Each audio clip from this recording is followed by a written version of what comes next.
la tempête. Ouais. Ils ont l'air paniqués là, hein. C'est même plus que ça. Hein.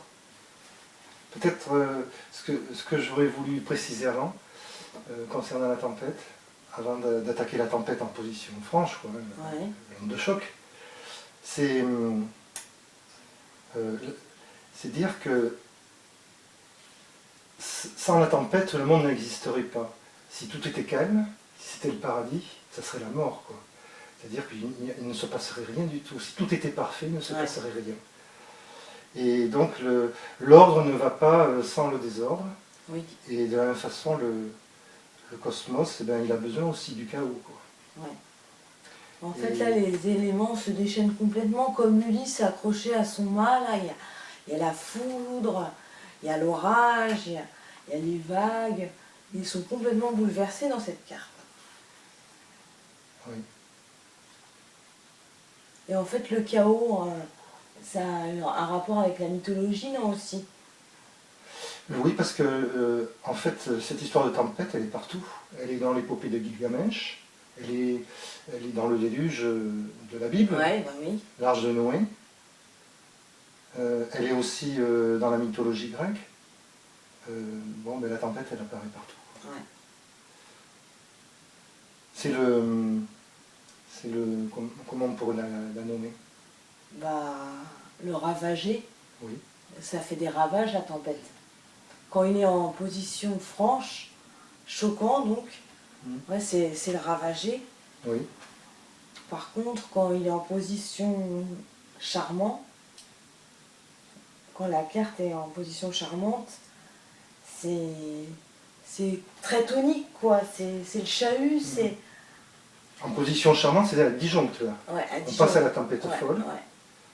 Et alors, il y a le petit symbole donc, du bébé qui est emmailloté. Il a l'air content, le bébé. Hein. Il a l'air content. Il se dit, enfin, on va me libérer de tout ça. Si moi, quand je vois ça, je me dis, ben, après la tempête, ben, il y a eu un bouleversement total. Place aux jeunes générations. C'est ça. Après la pluie, le beau temps. Oui. Ouais, tout est nettoyé. En fait, on a tiré la chasse, quoi. Voilà. Et c'est ce qui, certainement, fait sourire l'enfant, quoi. C'est qu'il est... Ouais, il se dit, enfin, c'est mon tour, quoi. Il est plein d'ardeur et puis il a l'air d'avoir une tonicité. Il a l'air serein aussi, hein. Oui. Il est content, ce bébé.